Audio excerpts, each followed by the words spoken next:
What is going on, everybody, and welcome back to Red Seat Radio. My name is Corbin, and of course, the first time I leave my apartment, big Red Sox news happens. Chaim Bloom signed his biggest contract of his time here, and we're going to talk about it all today. If you do not know, Trevor Story was signed by the Red Sox to a 6-year deal, and today we're going to talk about what that contract looks like. We're going to talk about what his impact on the 2022 Red Sox is going to look like, and we're going to talk about what his impact going forward is going to look like. Before I get into that though, do me a favor, make sure you guys have hit that subscribe button. We are on our way to 700 subscribers, and it would really mean a lot to me. Also, make sure that you guys are hitting that like button as well.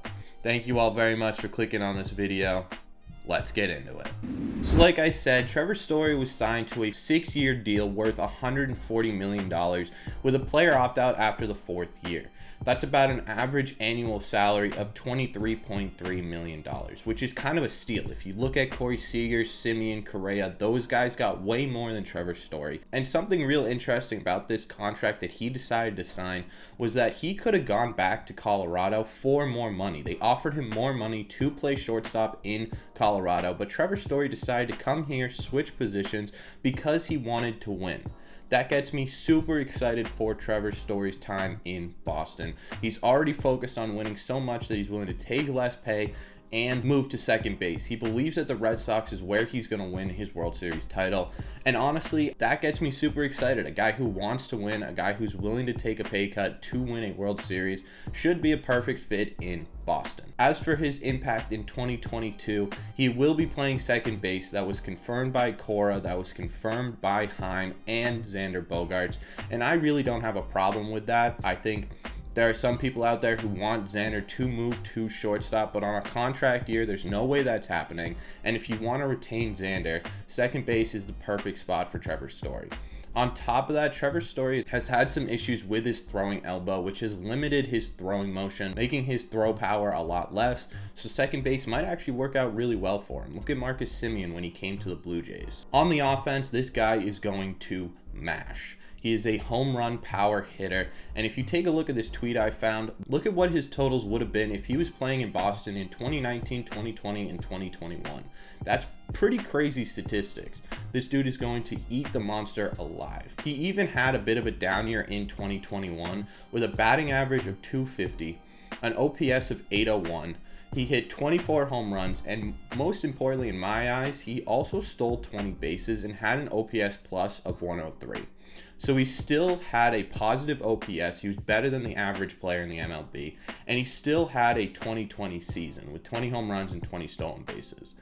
The stolen bases aren't important in my eyes because we don't really have guys who can steal 20 bags on the Red Sox right now. Picking up Trevor Story gives us not only a fantastic bat, a fantastic glove, but also a quick, good base runner, which in my opinion the Red Sox needed desperately. So in all aspects of the Red Sox, Trevor Story is improving them in 2022. As for beyond 2022, we do have him at least until 2026, which in my opinion is a good thing. We've got Xander, who is most likely going to opt out after the season, and he should. He deserves more money.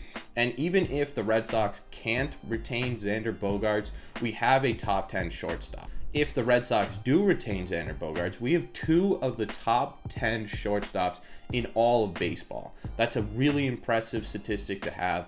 And even if Xander Bogaerts has to move to second base at some point, we have a Gold Glove shortstop playing second base that can just slide right on over. That's pretty impressive to me. I also don't really think this is going to affect any extensions with Xander or Devers or anyone on the team really. We have a ton of money coming off the books next year, and we also have an increased salary cap, so it's not like this $23 million a year is going to hinder any of those conversations in my opinion. Whether or not it hinders the contract with Xander is another story. I think it's a bit more complicated. I think Xander's going to opt out either way, but I do think this improves our chances of retaining him in the off season. I am super excited about this signing. I'm sure you can tell that already, but I also think you guys should be too. If you have any doubts, I really think you guys should just get excited. He took less money to come here because he wanted to win. He's willing to play another position to win a World Series, and at the end of the day, that's the most important thing, right?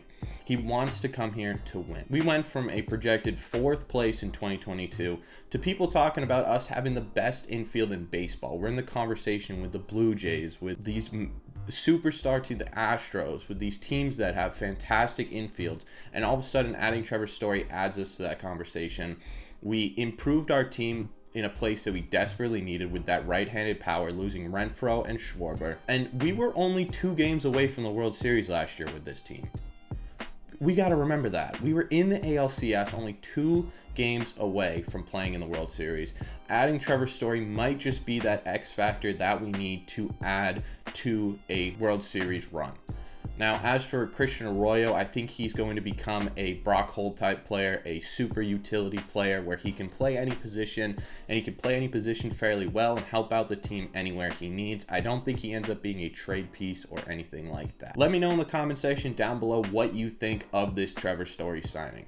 Do you think it's a good signing? Do you think it's a bad signing? Do you think he's going to be an impact player for the Red Sox? And if you do, how much of an impact do you think he has towards a World Series run this year? As always, if you've made it to the end of this video, do me a favor, make sure you guys have hit that subscribe button. We are only about 40 subscribers away from 700, so make sure you guys are hitting that sub button if you've made it to the end of these videos. Also, make sure that you guys are hitting those like buttons as well. Thank you all very much for clicking on this one. Go Sox, and I will see you in the next one.